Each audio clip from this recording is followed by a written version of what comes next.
Hey. Friends, we're here.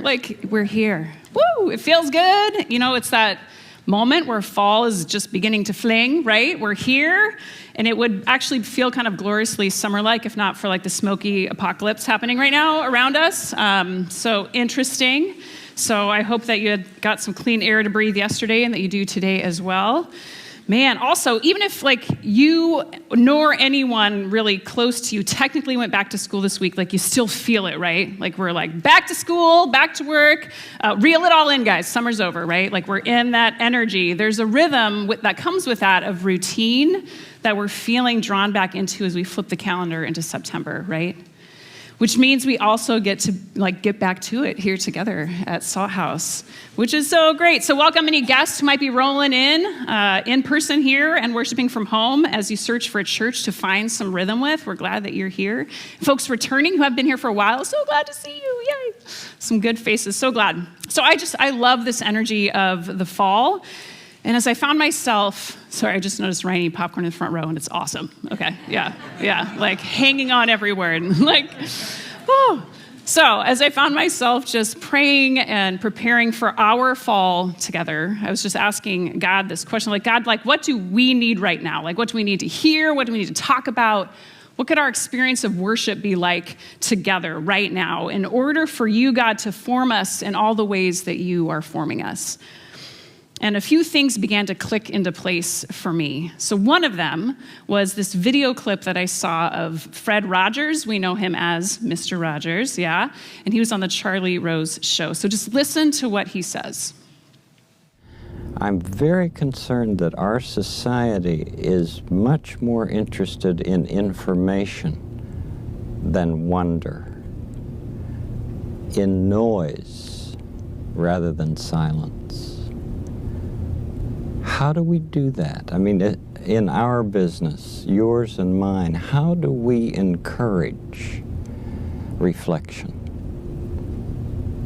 I trust that this book will do some of that, but oh my, this is a noisy world.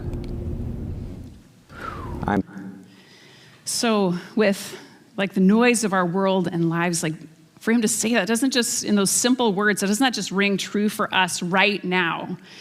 And we know Fred Rogers did not say that about right now, right? This was in 1994, right? And so how much more are we people of more of information than wonder, of noise more than silence? How much harder it is to thrive from a place of reflection, right? Then what also clicked for me, I just was deeply reminded of how much I just love the story of God. As we flip through the story of God, played out through the noise of God's people through the Bible, how it's this messy yet remarkable story of liberation and redemption and this widening circle of grace and inclusion and hope and possibility and healing and forgiveness. That God's kingdom is all around us, right? And so it's what we celebrated and explored this summer in our series on Jesus' parables, right? And the story of God invites us into reflection, invites us to pay attention so that this abundant life that Jesus said he came to share would be something that we see and enter and participate in. So to pay attention to this abundant life so that we come alive, right? So this is all clicking in for me. So I'm okay, God, cool. So what I'm getting here, so we want to pay attention. We want to come alive. And I'm dang, man, I know what my heart is longing for. Much about the last few years hasn't felt like life and abundance, right? And especially as we are fresh out of the parable sermon series this summer, we're ready to have eyes to see and ears to hear. So God, how do we build on our journey from this summer and pay attention that we might experience you, experience life? And the last piece that clicked for me was God's nudge to me that said, find a prophet to pay attention to. And y'all, I did. Just a modern day prophet for us named Cole Arthur Riley. We just heard her voice in our gathering breath prayer that Pastor Ryan led us through. Wasn't that something? And is that prayer still in you? I have nothing to prove. My dignity cannot be diminished. You may be someone who actually knows Cole Arthur Riley's work. She's the creator of Black Liturgies. Have you heard of that? I know I follow them on Instagram. Am I the only one? Cool. Okay. So Cole created Black liturgies as a space for Black spiritual words of liberation and lament and rage and rest. And Black liturgies has just become like an IV drip for me these past years during the pandemic, but also during this racial reckoning that we're living through. And through Cole's simple, just crafted words, I would find myself like deeply in myself, present as well as connected to God. And I've just like breathed and wept my way through her prayers, finding words that I didn't know that I needed at that time. And I've also just welcomed her words and insight and vulnerability, just showing her world as a Black queer woman with a chronic illness. Now that's a prophet for today, right? And it's true, Cole Arthur Riley also wrote a book during the pandemic, which opens with her words that we heard about the trees. So it is this here flesh, spirituality, liberation, and the stories that make us. So in this book, she weaves stories together into meditations on discovering the sacred in her skin. And inside the little book cover flap, it says, Arthur Riley boldly explores some of the most urgent questions of life and faith. Okay, I'll stop the voice. But these are the questions that they list. How can spirituality not silence the body, but instead allow it to come alive? How do we lament, heal from, and honor the histories we inherit? How can we find peace in a world overtaken with dislocation, noise, and unrest? You guys, aren't these the questions for this moment? So Cole, as a prophet through her book, invites us to pay attention. The chapters in This Here Flesh, each one centers on a way to come alive. And she doesn't frame it with that language of coming alive, but we're going to do that because these chapters are ways to come alive, including through wonder, place, belonging, fear, lament, rage, rest, repair, memory. So each Sunday morning this fall, we'll begin by gathering with a still moment to breathe together, these breath prayers, and invite God into our bodies and to connect us as community. And then we'll turn to the Jesus story and let one or two of these chapter themes, we're just going to let them, these ways that we come alive, help us to slow down and pay attention and see God and what God is inviting us into, that we may come alive. And we'll pull from Cole's stories and her insights, quoting her and letting her voice just lead us in this work as our prophet, centering this voice of this Black queer contemplative woman. So friends, this fall, do you want to come alive? Yeah, I guess, okay, yeah. Because that's where we're heading. And so we're just calling our series simply Ways We Come Alive. So, to come alive in our bodies, in the present reality, we find ourselves as beloveds of God. Sign me up for that, right? So just to mention, too, that a few of our small groups this fall are planning to read This Here Flesh. So if your interest is piqued and you want to have some community time with this book, those groups, as well as our other small groups, they'll be kicking off at the start of October. Just an incredible opportunity in any of those groups to come alive together. So this morning, as we begin this journey, we're not going to mess around, all right? Are you still with me? Because we're going to open ourselves into not one, but two ways to come alive this morning, okay? Man, can you handle that much life? Are you up for that? I know, it's kind of asking a lot. But it's an incredible gift for us to pursue together as well. So again, friends, let's take a breath into these bodies. Just be here in this space, in this body, because we're diving immediately into the deep end, okay? The first way we come alive is dignity. Bum, bum, bum. So Cole, she begins her first chapter on dignity in this way. A baby bursts out of a great black womb, saying, "It is what it is, what it is, and he is my father." My grandma used to say, "Oh, child, when your daddy come out of me, he tried to take his whole house with him." He cleaved to her insides like he knew what was his to have. My father was born smooth. He glides and sways when he walks, cuts his hands through the air in meaningful arcs when he talks, like he's in a ballet. I've never seen the top of his head because I've never seen him look down. He told me from a very young age, "Keep your head up, relax those shoulders, look at that skin shine." He told me that black was beautiful. It seemed to me that he was a man who would never think to apologize for his existence. Some people are born knowing their worth. I was an anxious and insecure child. I'd tiptoe around with my shoulders cupped to my ears like a perpetual flinch. I believe my father saw this in me and did what he could to drown out whatever primordial voice had told me to fold up my personhood into something small and negligible.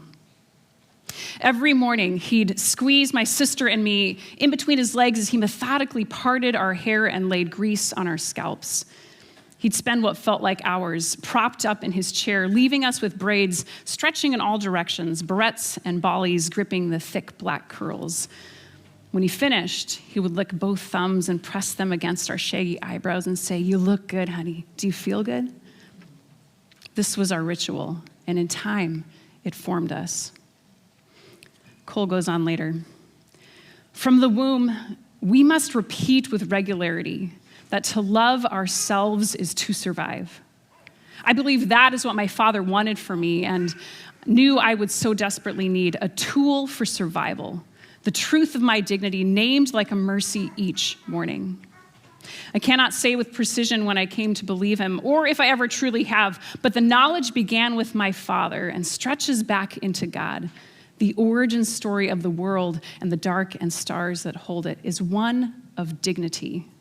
The divine is in us. The divine is in us. Later, Cole goes on to say, I do not know if God meant to confer value on us by creating us in their own image, but they had to have known it would at least be one outcome. How can anyone who is made to bear likeness to the maker of the cosmos be anything less than glory? This is inherent dignity, Cole writes. Ooh. We possess inherent dignity, for we are made in the image of the maker of the cosmos.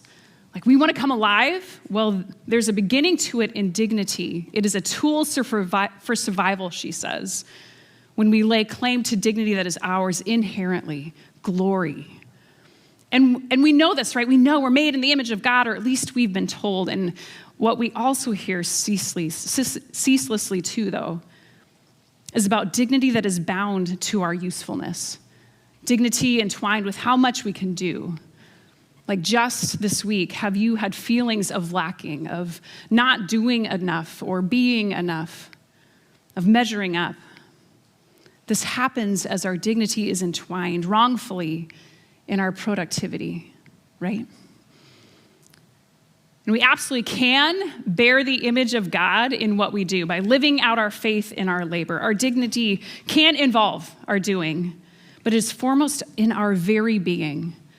As Cole says, in our tears and emotions, our bodies lying in the grass, our scabs healing, remember, even Adam bore the image of God before they did a single thing.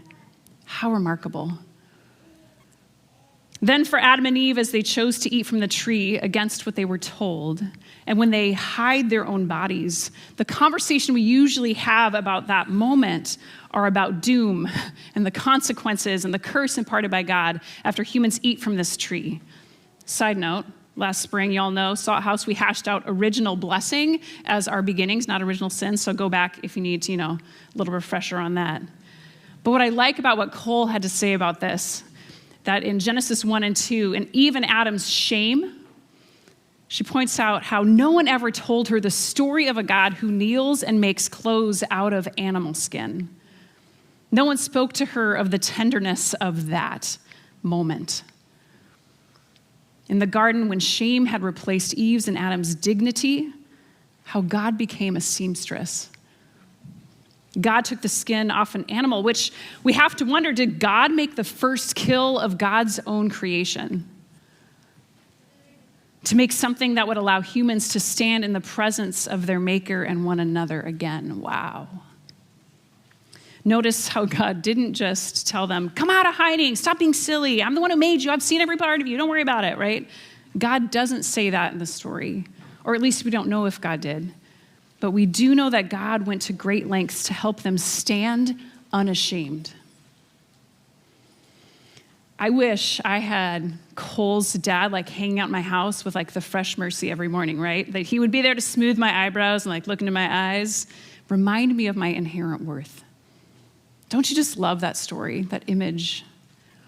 Hearing Cole's recollection of her father makes me curious about the words that formed my own sense of dignity, my worth, and yours. Friends, knowing our dignity matters, man, because to love ourselves is to survive. And to love ourselves is to thrive and to come alive, right? So who taught you? What were the rituals or even the singular moments that inform your sense of dignity now? So much of mine is a sense of dignity received for what I do. But I'm trying to dig deeper and remember that inherent dignity that I know is mine and when and how I have known it. And I want that for you too. For as I dig, I realize that I do have folks in my life who are like Cole's dad. And man, do I need them. Activist John Perkins says, you don't give dignity, you affirm it. I need those dignity affirmers in my life, like affirming what's already here, glory. And you have those dignity affirmers in your life too, glory, right? Hopefully you hear that affirmation of dignity from me, from Pastor Ryan, from Pastor Zach, and our community at Salt House, and from your own beloveds too, folks who help you remember to love yourself. And as we keep claiming our inherent dignity, the beautiful reality is that we not only start noticing those who are like Cole's dad, right, in our lives, we realize that we can be like Cole's dad, right? Because we do know that God went to great lengths with Eve and Adam to help them stand unashamed, which is the lengths God goes to for us all. God continues to clothe us in dignity as our identity. And how God speaks that affirmation now is through you and me and anyone who is willing to stop and see and affirm the dignity of another. Inherent dignity. Friends, do you believe it? Do you know it? And with that love of self, remember that it is all inclusive. Like nothing is left out, including our bodies. Yeah. Friends, take a look at this glorious body of yours. Look, take a look right now. I'm serious. Man, rub your hands over your legs and your arms. Like this is your body. I'm serious. Like just this is your body. This is it. Isn't it glorious? Aren't you glorious? For here is our second way that we come alive, body.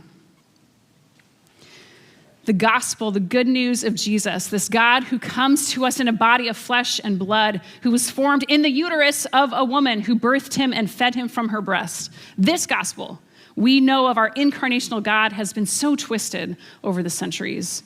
We have been taught to forget that we are made in the image of God when it comes to our physicality.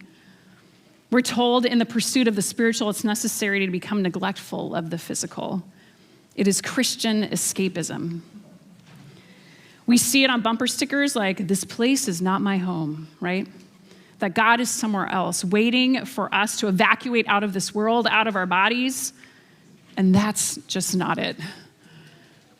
To come alive in our bodies, it is first an invitation to erase that gap that we've invented between the spiritual and the physical. They exist in the same place of the same stuff. So when Jesus teaches his disciples to pray, it is for heaven to come here on earth, right? As in heaven, with the subtext being that the spiritual realm is here. It's enmeshed with the physical, that it is imperceptible as it transforms. It is all becoming heaven. Cole says, we were never meant to dismember our selfhoods. My face is my soul, is my blood, is my glory. When we neglect the physical, it inevitably suffocates the image of God who ate, slept, cried, grew, and healed. When we neglect the physical, it inevitably suffocates the image of God, right? But it's so hard to remember that our bodies are part of this glory too, right? Your body, glory. Maybe that's why Jesus keeps calling us back to his table to remember. Cole says, it is queer and beautiful that we belong to a God who tells us to consume his body and his blood in remembrance. What do the body and blood have to do with memory? How do they connect us to the story of liberation? It means something that the Eucharist, this lasting ritual of the presence and memory of God, is a physical nourishment as much as it is spiritual, she says. Jesus sets the table for us with him to join and be nourished by the physical and the spiritual together again and again. At the table, receiving them joined, we remember how tending to our bodies is spiritual work. Listening to our bodies is spiritual work. The food and pleasure and exercise and sensations and rest that we experience in our bodies are ways we come alive in the abundant life of Jesus. And I love how science is recognizing this too. Have you seen just the awakening that's happening in like medical world and different research fields around paying attention to our bodies, learning its sensations, learning its wisdom, and the memories our bodies hold? Trauma too. Trauma has been identified as one of the things that affects our genetics. You've probably heard this, that, it actually changes our genes, and trauma is then passed down to future generations, which means they're saying that in your body, you hold up to 7 generations of trauma. What? Right? Like, who is in there? And also passes on beautiful and positive wisdom and instincts too, like beautiful things get passed on too. We know that we are made up of our histories, which is why we talk about how our stories matter here at Salt House, the Jesus story, our own stories, but our bones and our blood and our tissue carry stories too. Cole Arthur Riley was 26 years old when she became sick. And after dozens of hospitals and hundreds of appointments, she says how she learned that this world has no commitments to her body. No one will try to understand it more than she will. She learned the necessity not only of listening to her own body, but also of fighting for it. She goes so far as to say, we are poorly attuned to one another's bodies. It is a latent evil. Then she says this beautiful truth. To know your own body is a spiritual care and protection. For you to know the body of another is a spiritual union and conciliation. We must become so acquainted with the physical good that when evil, affliction, sickness, and pain come, we can name them with the urgency they demand. There are times when this sacred fidelity to self, full embodied soul self, may keep us from death itself. So friends, how acquainted are you with your body? Take a look at this glorious body of yours. I mean it this time too. Take a look at this glorious body of yours. Rub your hands over her. Let your awareness rest in him. What do you see when you look with tenderness? What do you hear when you are still? Take a moment just to be in your remarkable body.